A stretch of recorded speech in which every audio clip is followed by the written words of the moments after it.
as you can see in this lovely box, this is the B360 by MSI. This is the Carbon Pro gaming. No, it's not actually. It's not the Carbon Game Pro gaming. It's good though. It's a good motherboard.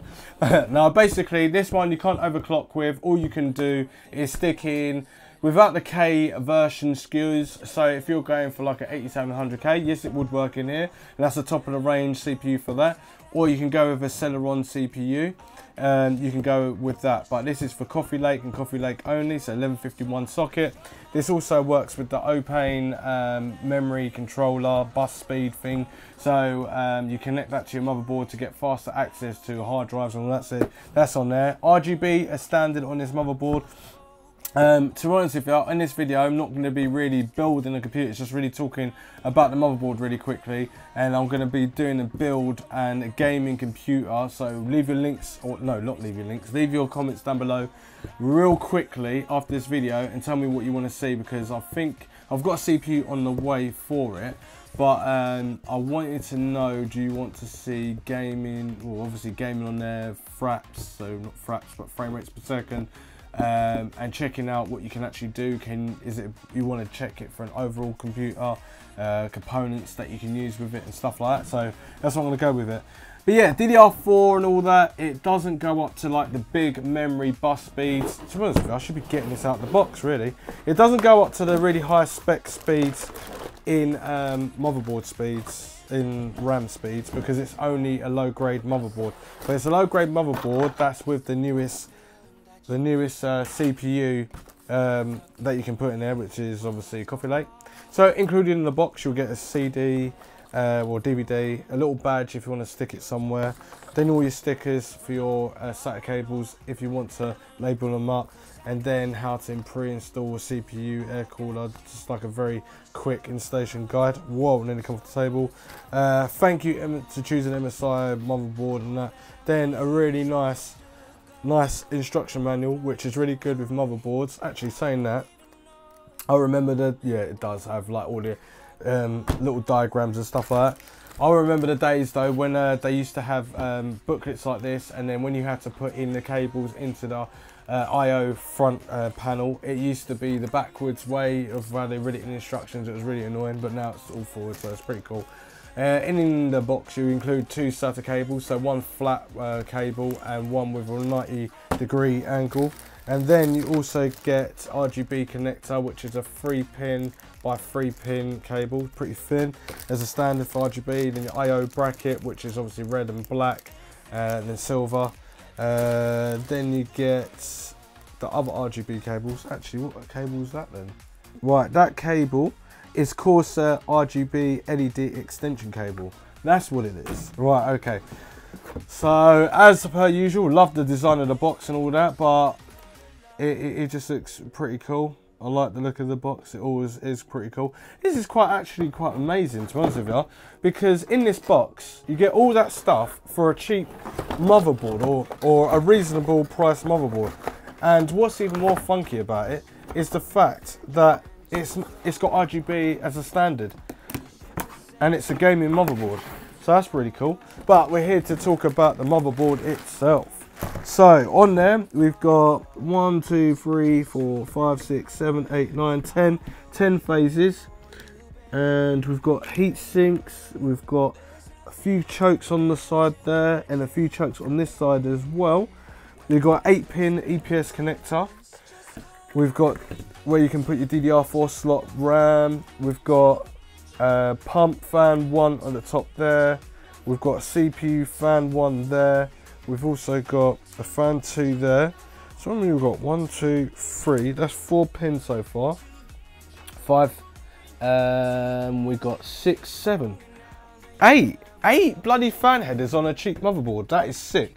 MSI chipset cover there as well. PCI Express 8 times bus speed. No, 16 times bus speed on the back. 8 times bus speed here, and you've got 3 other slots there. Your battery reset button in case anything goes wrong, you need to do like a cold reset, you can do that. Obviously 1151 socket at the top there, normal hatch, nothing's really changed by that. The motherboard looks pretty nice with the colouring. It's not like a very It doesn't feel cheap, it doesn't look cheap, but it's pretty good. NVMe, you got your different slots there, 3 slots up, so you can go for the big NVMe or M.2, whatever you want to call it. And then you've got a smaller version there, it has 2 holes in that, and it does come with the screws as well to obviously lock them down. And on the back we do have an old school for keyboard and mice, so one or the other in the back there, 2 USB 2s, and it's got a display port, it's got a type C, it's got a type A, so it's up to 10 gigabits per second.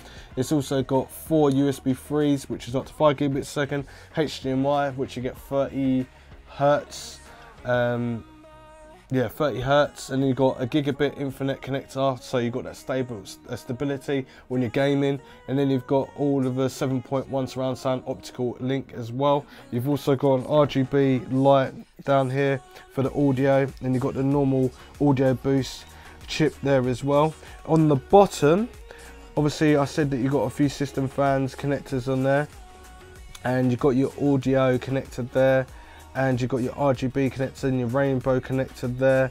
You've got your I/O bracket on the front there. Then you've got your LED connector, which is the cable included in the box there. You also get two USB normal connectors, 2, and you get a third one, it looks like, third USB, 4 USBs. So they put all the USBs kind of this side. So if I had this in the case, the cables are already nicely matched, you can hide them around the corner. That is pretty awesome. Well, nice thinking for the Coffee Lake size motherboard. We've got 6 SATA connectors on the side there. They're up to 6 gigabit per second. And then we've got USB 3 connector, which is side on, and you can fold it in. It's really awkward with some motherboards and cases when you go to plug them in.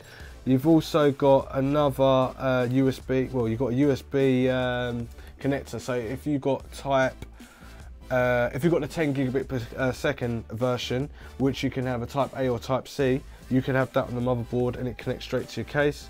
You also got another system fan here, then a 24 pin here, and then you've got a fan header and a pump header and another fan header. They're all 4 pin as well. The CPU, the EPS connector at the top is kind of out the way a little bit, but it looks pretty decent motherboard. They always look kind of the same, but you just notice a slight little bit of a difference.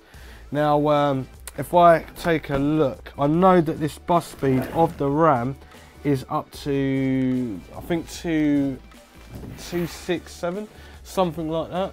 Yeah, 266 DDR4 dual channel RAM, which is okay.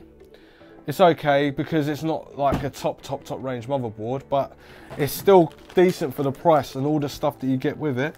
You've got the RGBs as well, and the RGBs are on the back, so you've got a nice line at the back there, and you've got another line on that side, and then RGB lights will light up here. So it's not too intrusive, but don't get it twisted. When it comes down to gaming, yeah, you do want your computer to look nice and everything like that. But it's all about performance as well. But it's good, the way that the packaging is and stuff like that. It's just like you're getting a premium product. But yeah, this is like, it says it even supports 2-way crossfire. So this could be very optimized for gaming. You don't need sick amounts of RAM, but if you're playing like the top games, it's a little bit different. You do need that extra bus speed, especially if you want an all-rounder computer where you can have your internet pages open in the background, or you're doing something else and you're gaming at the same time. So yeah, this is cool. This is absolutely cool. Anyway, so I haven't missed anything on here. Really, that is pretty much it. It is a Optane memory, which I already explained that already. You would have probably heard that from KB Lake and all that sort of stuff. And yeah, I just wanted to get this review out about this, but technically, oh, hang on, I think I missed another. There's another connector there as well next to the 2 fan headers, so you can have 2 different RGBs, one at the bottom, one at the side, and that's really cool. But yeah, they have moved things around a little bit from the old predecessor motherboards, and I think this is quite cool. But it is annoying that you can't have more memory and everything like that, but technically DDR4 dual memory up to 266.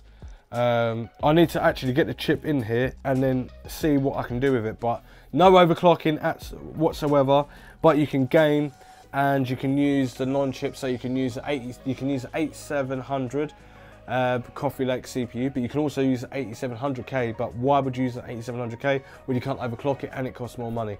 Yeah, so anyway, what I really want to do is just, I wanted to talk about this, get this out of the way, and then I want to put it in a case, check like how for airflow and everything like that around the motherboard, check to see how good it is, and check to see the BIOS, or if there's any BIOS updates, because I want to really deep into this motherboard.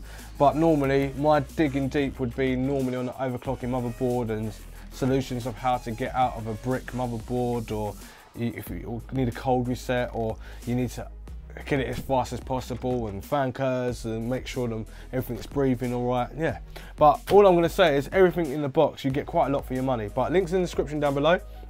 And also there's a special gift if you want to go and buy this motherboard. It will be in a link in the description down below, where you can get a certain amount of percentage of this motherboard, which if the motherboard costs you like £100, it'll only probably cost you 80 quid or £70.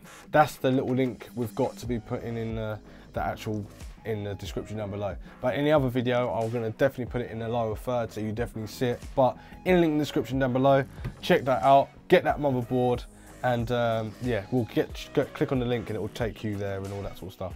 Anyway, I'm Roger and I'm out. Thanks for watching.